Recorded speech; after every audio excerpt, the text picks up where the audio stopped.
Hello viewers, KH story চ্যানেলে আপনাকে স্বাগতম। আমাদের গল্পগুলো সবার আগে পেতে নিচে থাকা সাবস্ক্রাইব বাটনটিতে ক্লিক করে পাশে থাকা বেল বাটনে ক্লিক করে রাখুন। আর আমাদের গল্পগুলোতে লাইক, কমেন্ট আর শেয়ার করতে ভুলবেন না। তখনই দেখলাম একজন ফোন দিছে, দেখে তো আমার চোখ কপালে। এটা তো আমার জিএফ রিয়া। অনেকদিন ফোন করিনি, তার জন্য হয়তো আজকে ফোন দিচ্ছে। হ্যাঁ রিয়া, বলো। একটা ফোন দেওয়ার দরকার মনে করলে না? আসলে আমি একটু বিজি ছিলাম। আর হ্যাঁ, তোমার সাথে আমার কিছু কথা আছে। বলো। আসলে আমি আর এই রিলেশনটা রাখবো না। কেন? এমনি, আমি আর পারবো না রাখতে। কি বলতে চাও? বলতে চাই, I need breakup. So let's breakup. তুমি এমনটা করতে পারো না। সবাই পারলে আমিও পারি। বাই। তারপর ফোনটা কেটে দিলাম। একই রাইসা তো ফোন দিছিল, মনে হয় নাম্বার ওয়েটিং দেখছে। না, রাইসাকে একটা ফোন দেই। ফোন দিছিলা? কিন্তু আপনার নাম্বার ব্যস্ত ছিল। আসলে একটা বন্ধুর সাথে কথা বলছিলাম। আমি কি শুনতে চাইছি কার সাথে কথা বলছেন? ফোন থাকলে কথা বলতেই পারেন। রাগ করছো তুমি? না, সেটা তো আমাকে মানায় না। সরি রাইসা। কিসের জন্য? ফোন ওয়েটিং ছিল, তার জন্য। আজ তো কিছু মনে করলে তো সরি বলবেন। ওকে, কালকে তোমাকে আমি স্কুলে ছেড়ে আসব। আমি গাড়িতে করেই চলে যেতে পারবো। ফোনটা কেটে দিল। মনে তো হয় রাগ করছে। যেভাবে হোক কালকে মহারানীর রাগ ভাঙতে হবে। সকালবেলা গোলাপ নিয়ে রাইসার স্কুলের সামনে দাঁড়িয়ে আছি, হঠাৎ পিছনে থেকে কে যেন কাঁধে হাত দিল। একই রিয়া, তুমি? কেন? দেখে মনে হয় ভূত দেখে ফেলছো। না না, তা নয়। গোলাপগুলো কার জন্য? আনছি কারো জন্য। আমাকে ছেড়ে নতুন কাউকে ধরছো? না। মিথ্যা বলো কেন? কি নেই আমার মাঝে, বলো তুমি। বলেই আমার হাতটা ধরল। রাইসা তো আজকেও সবকিছু দেখছে। দেখি রাইসা কেমন যেন মুখটা মলিন করে চলে গেল। রিয়া, হাতটা ছাড়ো, এইটা একটা পাবলিক প্লেস। কেন? আগে তো তুমি আমার হাত ধরে রাস্তা দিয়ে হাঁটতা। আগে হাঁটতাম, কিন্তু এখন পারবো না, ভুলে যাও সব। আর তুমি যে আমাকে ভালোবাসতা না, তা আমার জানা ছিল। আসলে তোমার মতো লোভী মেয়ের সাথে প্রেম করা যায় না। বাই, ভালো থেকো। আজকে রিয়ার জন্য রাইসার চোখে একটু কালারিং হয়ে গেলাম। যেভাবে হোক রাইসাকে বোঝাতে হবে।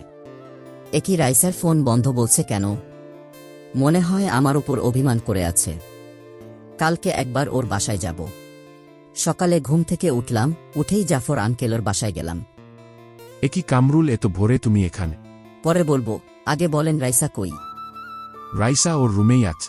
ঠিক আছে, আমি একটু ওর সাথে কথা বলে আসছি। কি আপনি আমার রুমে আর দরজায় নক করে ঢুকতে হয় জানেন না? নিজের বউয়ের রুমে আসতে আবার কিসের নক? কি বললেন? আগে বলো, ফোন বন্ধ কেন? আমার ফোন আমি বন্ধ করে রাখতে পারি। রাইসা সরি, আসলে। থাক, আর বুঝাতে হবে না। রাইসা, কথাটা শুনো। কোনো কথা শুনবো না। আপনি রুম থেকে যান, আমি কিছু পরে নেই। না, আমি যাব না। দিলাম দরজাটা বন্ধ করে। কি আপনি দরজা বন্ধ করলেন কেন? এমনি করছি। আপনি আমার দিকে আসছেন কেন? আগে আমার কথাটা শুনো। না, কোনো কথা শুনবো না। শুনবা না? রাইসার উপরে উঠে হাত দুটো বিছানার উপর চেপে ধরলাম। এই তুমি এত মিষ্টি কেন? কখনো ট্রাই করলেন না, তাহলে কিভাবে বুঝলেন মিষ্টি? আজকে দেখব তুমি কতটা মিষ্টি। না, এখন দেখতে হবে না। ওকে, আগে বলো ফোন বন্ধ কেন? আপনি তাহলে কালকে ওই মেয়েটার সাথে এত কি কথা বলছিলেন? আবার দেখলাম আপনার হাতটা ধরেছে। ওইটা আমার এক্স ছিল। কে গোলাপ দিতে হবে কেন? আসলে ওইগুলো তোমার জন্য ছিল।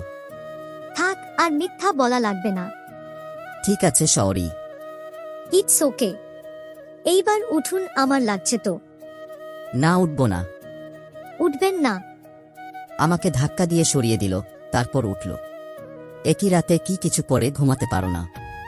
পড়ছিলাম তো, কিন্তু অনেক গরম ছিল তো কি করব। তাড়াতাড়ি পোশাক পরো। চোখ বন্ধ করে আছেন কেন? দেখতে পারেন, সমস্যা নেই, আমরাই তো। না, আমার লজ্জা করে। তারপর রাইসাকে ওর স্কুলে নামিয়ে দিয়ে আমি বাসায় চলে এলাম। কিরে শয়তান, কোথায় ছিলি? কোথাও না আপু, একটু বাইরে গেছিলাম। তাড়াতাড়ি করে নাস্তা কর। আজকে তুই আমাকে ভার্সিটিতে দিয়ে আসবি। আমি পারবো না, আমার কাজ আছে। এখন আমি বলছি তাই পারবি না। কোনো মেয়ে বললে তো ঠিকই পারতি। আপু তুমি সব সময় আমাদের মাঝে থার্ড পারসন নিয়ে আসো কেন?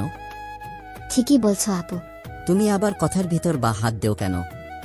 যা আমি আবার কি করলাম? কি করনি সেটা বলো। ঠিক আছে আপু, চলো তোমাকে নামিয়ে দিয়ে আসি। তারপর আপুকে নিয়ে তার কলেজের দিকে চললাম। কিরে, কোনো মেয়ের সাথে চক্কর চলে নাকি? আপু কি যে বলো না।